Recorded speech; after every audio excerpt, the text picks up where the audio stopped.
Most welcome everyone. कैसे हैं आप लोग? स्वस्थ हैं, आनंद में हैं और मस्त हैं।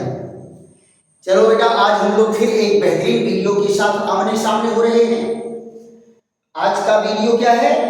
आयनन विभव को प्रभावित करने वाले कारक और आवर्त सारणी के आवर्त और वर्ग में कैसे आयनन विभव में परिवर्तन होता है, इस पर हमारी आपकी चर्चा चलेगी। क्लियर? तो सबसे पहले हम लोगों की चर्चा का विषय क्या है कि आयनन विभव को प्रभावित करने वाले कारक कौन है। पिछले वीडियो में हमारी आपकी चर्चा चली थी कि आयनन विभव क्या होता है और किसी तत्व के आयनन विभव में कैसे परिवर्तन होता है। प्रथम आयनन विभव क्या है, द्वितीय आयनन विभव क्या है और तृतीय आयनन विभव क्या है, और प्रथम आयनन विभव द्वितीय आयनन विभव में क्या अंतर होते हैं, और आयनन विभव बढ़ता है तो क्यों बढ़ता है। इन सारे कारणों पर हमारी आपकी चर्चा चली। तो आज हम लोग जो है प्रभावित करने वाले कारक पर चर्चा करेंगे। तो यहां देखो बेटा, पहला प्रभावित करने वाला कारक क्या है? नाभिकीय आकर्षण बल। क्या है? नाभिकीय आकर्षण बल। नाभिकीय आकर्षण बल का मतलब क्या होता है? Nuclear force. यानी न्यूक्लियर फोर्स का क्या प्रभाव पड़ता है। न्यूक्लियर फोर्स का क्या प्रभाव पड़ता है, इस पर चर्चा होगी, है। तो देखो बेटा, न्यूक्लियर फोर्स में क्या कहा गया कि नाभिक और इलेक्ट्रॉन के बीच लगने वाला जो आकर्षण बल है वो नाभिकीय आकर्षण बल कहलाता है। क्लियर? तो क्या कहेंगे? परमाणु के नाभिक, परमाणु के नाभिक और बाह्यतम कोश, बाह्यतम कोश के इलेक्ट्रॉनों के बीच, इलेक्ट्रॉनों के बीच लगने वाला आकर्षण बल, लगने वाला आकर्षण बल नाभिकीय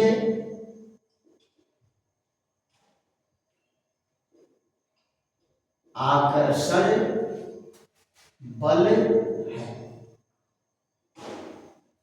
क्या कहे बेटा? परमाणु के नाभिक और बाह्यतम कोश के इलेक्ट्रॉनों के बीच लगने वाला आकर्षण बल क्या है? नाभिकीय आकर्षण बल है। और क्या कहेंगे? आयनन विभव, आयनन विभव नाभिकीय आकर्षण बल, नाभिकीय आकर्षण बल के अनुक्रमानुपाती, अनुक्रमानुपाती होता है। आयनन विभव क्या होता है? नाभिकीय आकर्षण बल के अनुक्रमानुपाती होता है। तो नाभिकीय आकर्षण बल को, न्यूक्लियर फोर्स को शॉर्ट में क्या कहते हैं? NF। क्या कहते हैं? NF। और आयनन विभव को क्या कहते हैं? IP। तो IP प्रोपोर्शनल टू NF। यानी नाभिकीय आकर्षण बल अगर बढ़ेगा तो आयनन विभव भी बढ़ेगा। नाभिकीय आकर्षण बल अगर बढ़ेगा तो आयनन विभव भी बढ़ेगा। अब यहां जरा देखो, नाभिकीय आकर्षण बल दो कारकों पर निर्भर करता है। पहला कारक क्या है, यहां देखो, प्रोटॉनों की संख्या और इलेक्ट्रॉनों की संख्या। प्रोटॉनों की संख्या और इलेक्ट्रॉनों की संख्या पर निर्भर करता है। तो क्या कहेंगे कि नाभिकीय आकर्षण बल, अगर प्रोटॉन और इलेक्ट्रॉन की संख्या बढ़ेगी तो नाभिकीय आकर्षण बल बढ़ेगा। और किसके अनुक्रमानुपाती होगा? प्रोटॉनों और इलेक्ट्रॉनों की संख्याओं के गुणनफल के अनुक्रमानुपाती होता है। तो यहां जरा देखिए क्या कहेंगे, नाभिकीय आकर्षण बल, नाभिकीय आकर्षण बल, नाभिकीय आकर्षण बल परमाणु के नाभिक, परमाणु के नाभिक में उपस्थित, नाभिक में उपस्थित प्रोटॉनों की संख्या एवं बाह्य कोशों में उपस्थित, बाह्य कोशों में उपस्थित इलेक्ट्रॉनों की संख्या, इलेक्ट्रॉनों की संख्या के गुणनफल, इलेक्ट्रॉनों की संख्या के गुणनफल के अनुक्रमानुपाती होता है।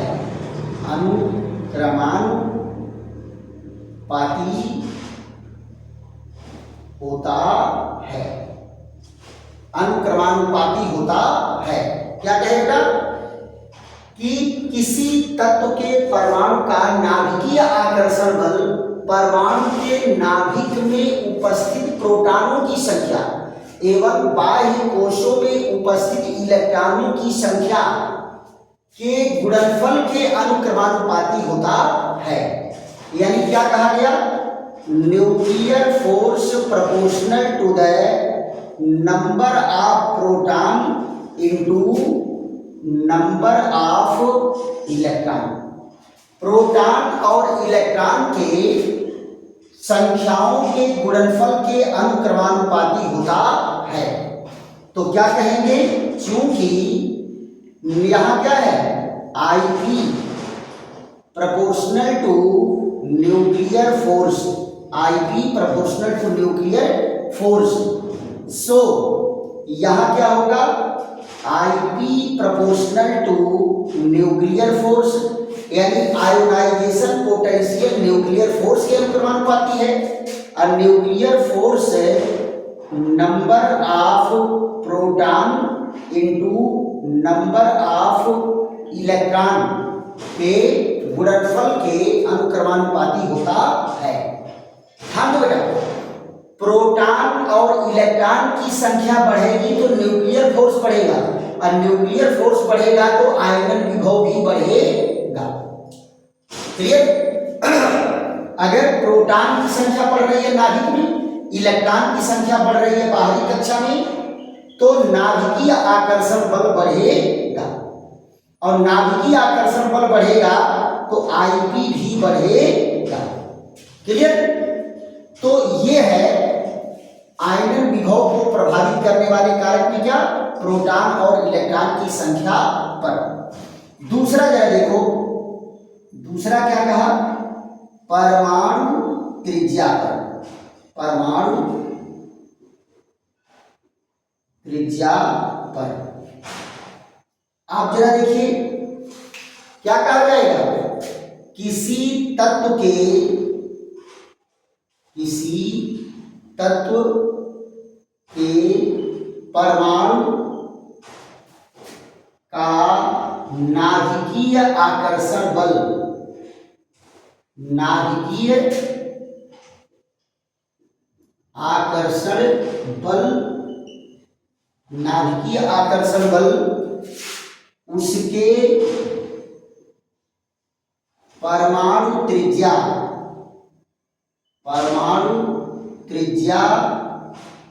के वर्ग के व्युत्क्रमानुपाती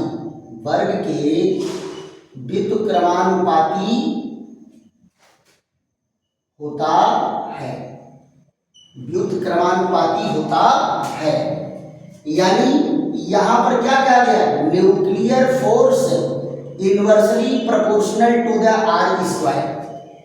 यानी अगर रेडियस बढ़ रहा है, त्रिज्या बढ़ रहा है तो न्यूक्लियर फोर्स घटेगा, तो न्यूक्लियर फोर्स घटेगा, और अगर न्यूक्लियर फोर्स घटेगा तो आयनन विभव भी घटेगा।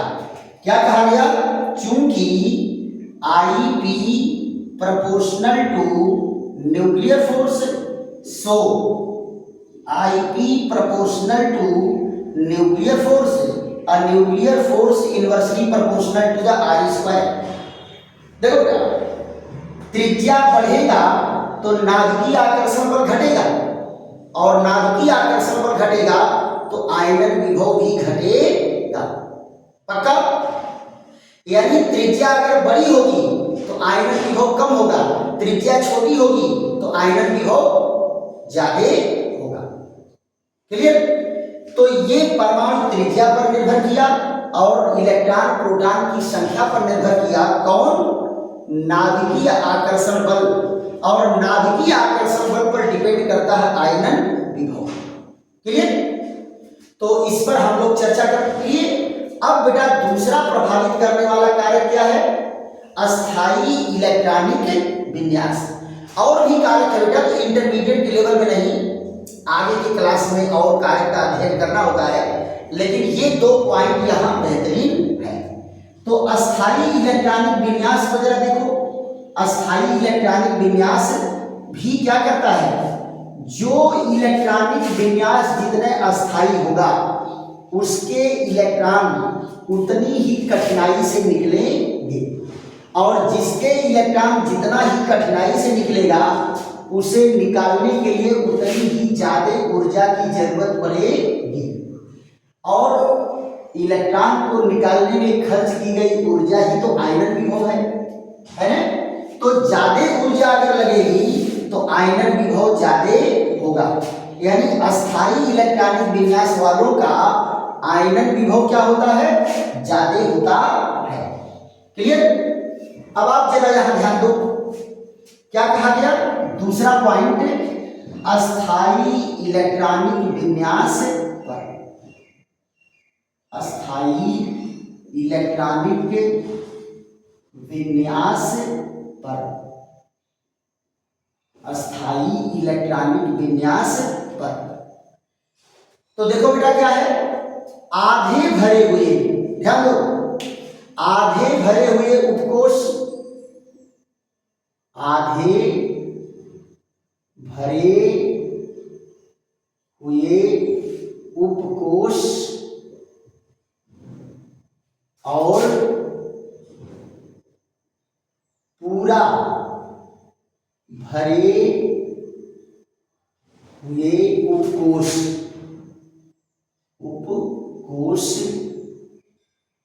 अधिक अस्थायी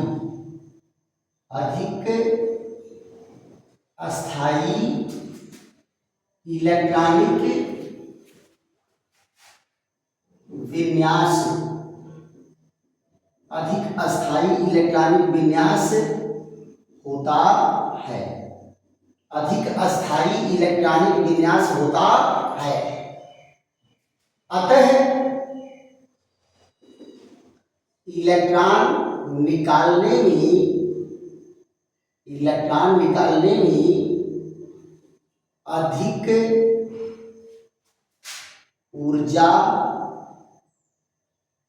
लगेगी, जिससे आयनन विभव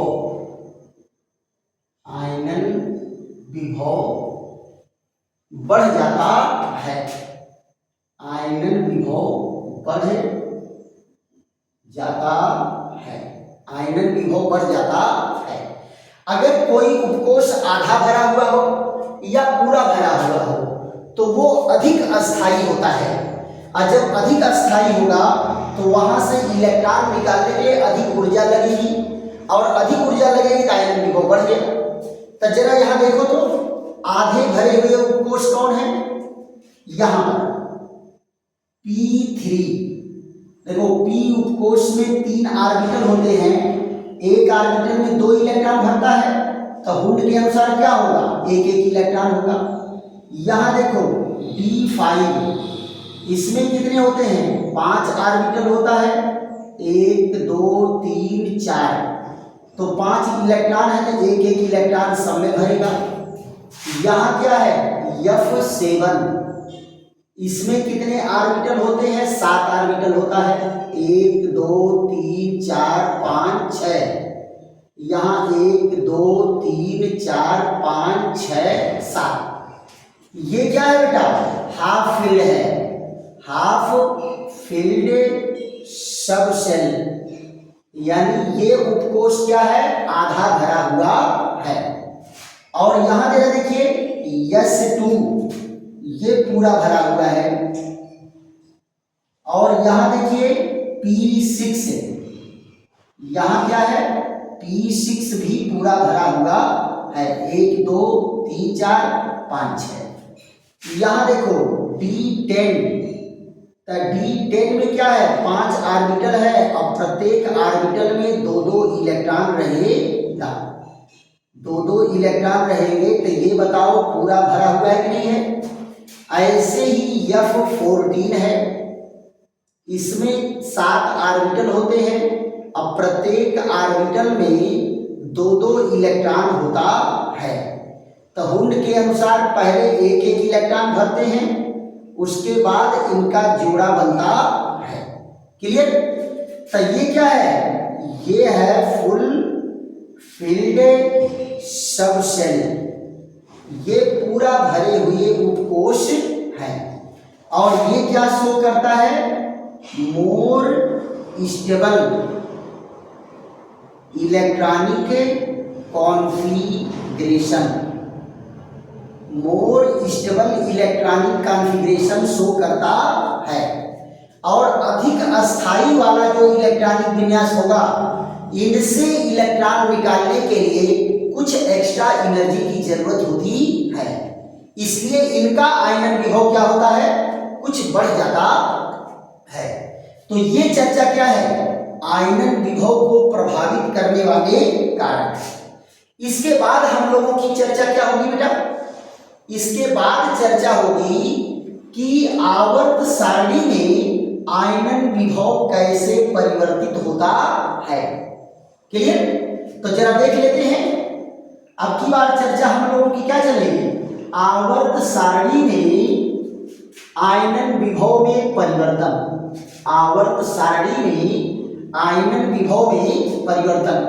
देखो बेटा, आप स्क्रीनशॉट भी ले सकते हो, आप वीडियो रोक करके नोट कर सकते हैं। तो यहां पर क्या कहा जाएगा, आवर्त सारणी में 2 चीज अध्ययन करते हैं, एक तो आवर्त का अध्ययन करते हैं और दूसरा वर्ग का अध्ययन करते हैं। आवर्त में बाएं से दाईं ओर जाएंगे तो क्या परिवर्तन होगा, और वर्ग में ऊपर से नीचे जाएंगे तो क्या परिवर्तन होगा। आप जरा देखिए, यहां पर क्या कहेंगे, आवर्त सारणी में परिवर्तन, आवर्त सारणी में परिवर्तन, आवर्त सारणी में परिवर्तन। तो पहला हेडिंग क्या होगा, आवर्त में परिवर्तन, आवर्त में परिवर्तन, आवर्त में परिवर्तन। यहां जरा देखो, आवर्त में बाएं से दाएं जाने पर क्या क्या बढ़ता है, क्या क्या बढ़ता है, इस पर जरा विचार करो। परमाणु क्रमांक बढ़ेगा, नाभिक में प्रोटॉन बढ़ेंगे, बाहरी कक्षा में इलेक्ट्रॉन बढ़ेगा, और नाभिकीय आकर्षण बल बढ़ेगा। और जब ये सब बढ़ेंगे तो आयनन विभव भी बढ़ेगा। तो क्या कहेंगे, किसी आवर्त में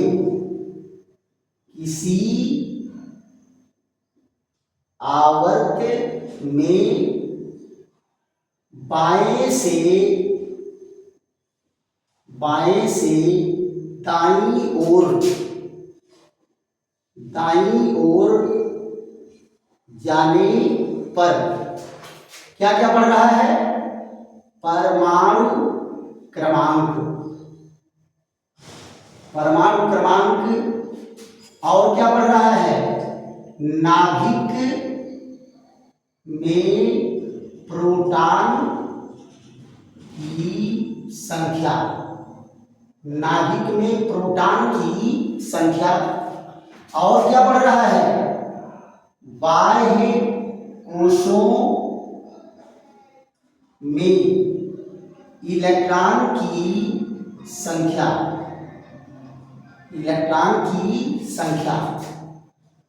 और इनके बढ़ने से क्या बढ़ेगा, नाभिकीय आकर्षण बल, नाभिकीय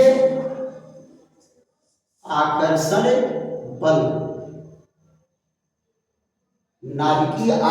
बल बढ़ता है, जिससे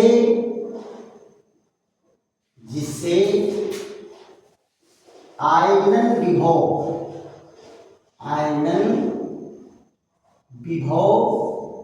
भी बढ़ता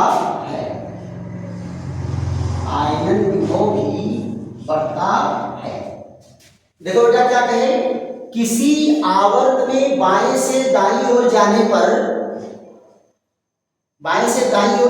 क्या क्या बढ़ रहा है, परमाणु क्रमांक बढ़ रहा है, नाभिक में प्रोटॉन बढ़ रहे हैं, बाह्य कोशों में इलेक्ट्रॉन बढ़ रहा है, तो इन सब के बढ़ने से नाभिकीय आकर्षण बल बढ़ता है। और जब नाभिकीय आकर्षण बल बढ़ेगा तो क्या होगा, आयनन विभव भी बढ़ेगा। जरा याद करो, nuclear force proportional to number of proton into number of electron. यहां क्या कहे थे, चूंकि क्या हो जाएगा, ये IP proportional to nuclear force, इसलिए IP proportional to nuclear force और nuclear force proportional to number of proton into number of electron, है ना, ये बढ़ेंगे। क्लियर? तो जरा देख लेते हैं आवर्त में कैसे परिवर्तन हो रहा है। हम सेकेंड आवर्त का एग्जांपल लेते हैं। इसमें कौन कौन तत्व है, lithium, beryllium, boron, carbon, nitrogen, oxygen, fluorine और नियान। जरा इनके परमाणु क्रमांक को देखिए तो 3, 4, 5, 6, 7, 8, 9 और 10। जरा देखो, प्रोटॉन की संख्या, इलेक्ट्रॉन की संख्या, प्रोटॉन इनटू इलेक्ट्रॉन, तो यहां देखिए 3 गुणे 3 बराबर 9। यहां देखो 4 गुणे 4 बराबर 16, 5 गुणे 5 बराबर 25। देखो गुणनफल बढ़ रहा है कि नहीं बढ़ रहा है, 6 गुणे 6 बराबर 36। यहाँ 7 गुणे 7 बराबर 49। यहाँ देखो 8 गुणे 8 बराबर 64। यहाँ 9 गुणे 9 बराबर 81। 10 गुणे 10 बराबर 100। देखो बेटा, ये बढ़ रहा है, लेकिन अस्थाई इलेक्ट्रॉनिक विन्यास के कारण अपवाद पाए जाते हैं। ये कहाँ है देखो, पहला पॉइंट। और दूसरा पॉइंट क्या कहा, अस्थाई इलेक्ट्रॉनिक विन्यास, अस्थाई इलेक्ट्रॉनिक विन्यास के कारण, अस्थाई इलेक्ट्रॉनिक विन्यास के कारण बेरिलियम व नाइट्रोजन पर अपवाद होता है, अपवाद नहीं, व्यतिक्रम, पर व्यतिक्रम होता है, व्यतिक्रम होता है। देखो बेटा, यहां पर क्या कहा कि आयनन विभव तो बढ़ेगा, इससे आयनन विभव इसका बढ़ा, लेकिन बेरिलियम से बोरान का ज्यादा होना चाहिए, तब बेरिलियम का ज्यादा हो जाता है, फिर बढ़ गया इधर। अब नाइट्रोजन का से ऑक्सीजन ज्यादा होना चाहिए, लेकिन नाइट्रोजन ज्यादा हो जाता है, अब फिर ये सीधा हो जाता है। ये क्यों होता है बेटा, अस्थाई इलेक्ट्रॉनिक विन्यास के कारण। जरा इनका इलेक्ट्रॉनिक विन्यास देखो, 1s2 2s2, ये देखो अस्थाई इलेक्ट्रॉनिक विन्यास पा गया है। यहां देखिए 1s2 2s2 और 2p3 अस्थाई इलेक्ट्रॉनिक विन्यास। यहां जरा देखो 1s2 2s2 और 2p6 पूरा भरा हुआ, आधा भरा हुआ और ये पूरा भरा हुआ। तो ये जो व्यतिक्रम देखने को मिल रहा है, ये किसके कारण देखने के लिए मिल रहा है, ये अस्थाई इलेक्ट्रॉनिक विन्यास के कारण, अस्थाई इलेक्ट्रॉनिक विन्यास के कारण, अस्थाई इलेक्ट्रॉनिक विन्यास के कारण ये बेरिलियम, नाइट्रोजन और नियान पर क्या है, अपवाद देखने को मिलता है, इनका आयनन विभव इससे ज्यादा हो जाएगा। लेकिन अगर आप ध्यान दोगे यहां से यहां, तो आयनन विभव आपका बढ़ता हुआ नजर आएगा।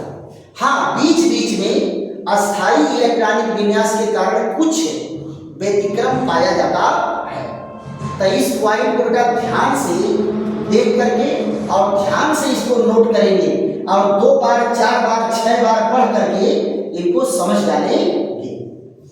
फिर उसके बाद जरा देखो, इसको पढ़ने के बाद फट से स्क्रीनशॉट कीजिए। फिर हम चलते कहाँ हैं, वर्ग में परिवर्तन। वर्ग में कैसे परिवर्तन होगा जरा देखो।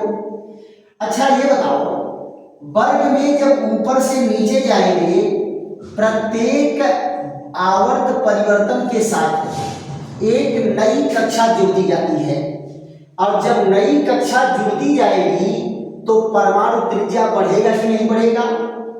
और आपको पढ़ाया गया है कि परमाणु त्रिज्या बढ़ेगा तो आयनन विभव घटेगा, परमाणु त्रिज्या बढ़ेगा तो आयनन विभव क्या है, घटेगा। तो इसको हम लोग देख लेते हैं। तो वर्ग में परिवर्तन कैसे होगा, यहां जरा देखो, दूसरा हेडिंग क्या है, वर्ग में परिवर्तन, वर्ग में परिवर्तन। यहां देखिए क्या कहेंगे, वर्ग में ऊपर से नीचे जाने पर, वर्ग में ऊपर से नीचे जाने पर, जाने पर प्रत्येक आवर्त परिवर्तन के साथ, प्रत्येक आवर्त परिवर्तन के साथ एक नई कक्षा, एक नई कक्षा जुड़ती जाती है, एक नई कक्षा जुड़ती जाती है, जिससे जिससे परमाणु त्रिज्या, जिससे परमाणु त्रिज्या बढ़ता है, परमाणु त्रिज्या बढ़ता है, नाभिकीय आकर्षण बल, नाभिकीय आकर्षण बल व आयनन विभव, आयनन विभव घटता है, आयनन विभव घटता है, आयनन विभव घटता है। देखो बेटा, दो वर्गों की चर्चा हम कर रहे हैं। एक वर्ग कौन सा? फर्स्ट ए वर्ग, और दूसरा वर्ग ले लेते हैं लास्ट वाला, सेवंथ ए वर्ग। तो देखो यहां पर आवर्त कौन है? फर्स्ट सेकंड है, और थर्ड, फोर्थ, फिफ्थ, सिक्स्थ और सेवंथ। जरा देखो तो कौन है? लिथियम, सोडियम और पोटेशियम, रुबिडियम, सीजियम। ये देखो ऊपर से नीचे की ओर है। और इसमें कौन है? फ्लोरीन, क्लोरीन, ब्रोमीन, आयोडीन और एस्टेटीन। ये क्या है? ऊपर से नीचे है। दूसरे आवर्त में 2 कक्षा होगी, तीसरे में आ गए 3 कक्षा, चौथे में 4 कक्षा, पांचवें में 5 कक्षा, छठवें में 6 कक्षा। तो आप जरा ये बताओ, यहां पर नाभिक के चारों ओर 2 कक्षा, त्रिज्या ये है। यहां कितनी कक्षा? 3 कक्षा। त्रिज्या बढ़ गई कि नहीं बढ़ गई? यहां देखो 4 कक्षा, त्रिज्या बढ़ गई कि नहीं बढ़ गई? यहां देखो 1 2 3 4 5 कक्षा, त्रिज्या बढ़ गई कि नहीं बढ़ गई? यहां देखिए 1 2 3 4 5 6 कक्षा। तो जैसे जैसे ऊपर से नीचे जाते हैं त्रिज्या बढ़ती जाती है, और त्रिज्या बढ़ती जाएगी तो घटेगा क्या? आयनन विभव घटेगा। क्या? आयनन विभव ऊपर से नीचे की ओर घटेगा। क्लियर? यहां देखो क्या कहा गया? Nuclear force, nuclear force proportional to, inversely proportional to r square. चूंकि यहां जरा देखो Ip proportional to nuclear force, so Ip proportional to nuclear force, और nuclear force inversely proportional to the are square. देखो बेटा, त्रिज्या बढ़ेगा तो न्यूक्लियर फोर्स घटेगा, और न्यूक्लियर फोर्स घटेगा तो Ip भी घटेगा। यानी ऊपर से नीचे की ओर जाने पर Ip घटता है, आयनन विभव घटता है। क्यों? क्योंकि त्रिज्या में वृद्धि होती है, त्रिज्या में वृद्धि होती है। और जब त्रिज्या बढ़ेगी तो न्यूक्लियर फोर्स घटेगा, और न्यूक्लियर फोर्स घटेगा तो Ip भी घटेगा। इसका मतलब क्या है कि आवर्त में बाएं से दाईं ओर जाने पर आयनन विभव बढ़ता है, और वर्ग में ऊपर से नीचे जाने पर आयनन विभव घटता है। राइट? तो ये रहा बेटा हम लोगों की चर्चा। क्या है? आयनन विभव को प्रभावित करने वाले कारक और आवर्त सारणी में कैसे आयनन विभव परिवर्तित होता है।